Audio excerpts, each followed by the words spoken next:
This week, Geert Wilders, the Dutch anti-Islam politician who looks rather like a bleached blonde parrot and who parrots lines from Donald Trump, such as, "Make the Netherlands great again." Great, like, before there were Muslims. In fact, Geert Wilders was just ruled guilty of inciting racial discrimination against Dutch Moroccans. The penalty? None! In fact, he's now the front runner in the race to be prime minister. What was meant as a slap on the wrist has turned into a golden handshake. Now, Wilders was at a 2014 campaign event where he asked a group of supporters if they wanted more Moroccans in the country, meer, or fewer, minder. And then he led the crowd in chanting, "Minder, minder." And in this case, it was before Donald Trump even thought of that. However, was it really worth compromising our freedom of speech to say that Wilders was inciting hatred? I mean, it's not like he was chanting murder, murder. He's got to leave something in the tank for when he actually wins. But it must be said that Geert Wilders has it tough already. Ever since his controversial statements on Islam and the subsequent death threats, Wilders has been living in hiding under constant protection, rather like he's in captivity.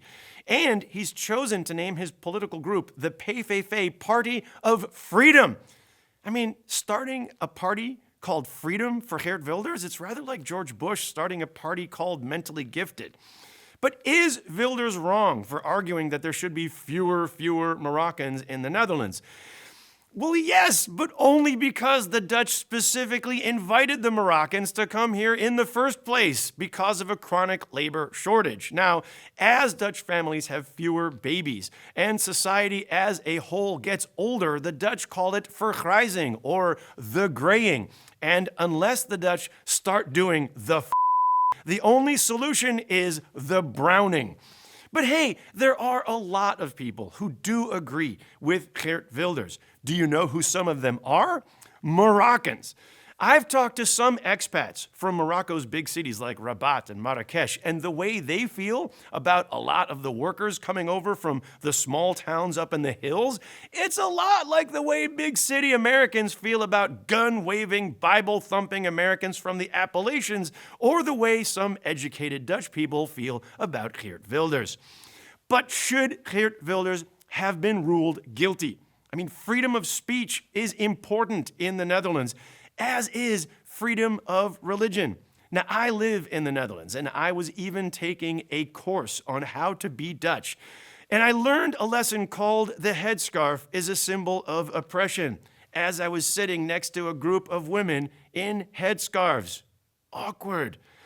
We were in the middle of the lesson when one of these women raised her hand and she said, "Excuse please, I am from Turkey, and when I was growing up in Turkey, it was a very secular society.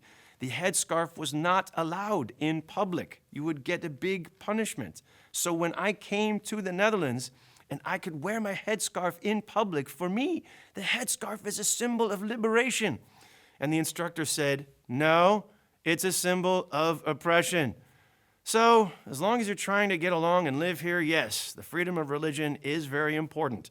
But if Geert Wilders is going to win, just say it's a symbol of oppression. For United States of Europe, I'm Greg Shapiro.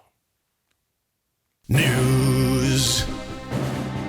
It's very serious. We take it seriously.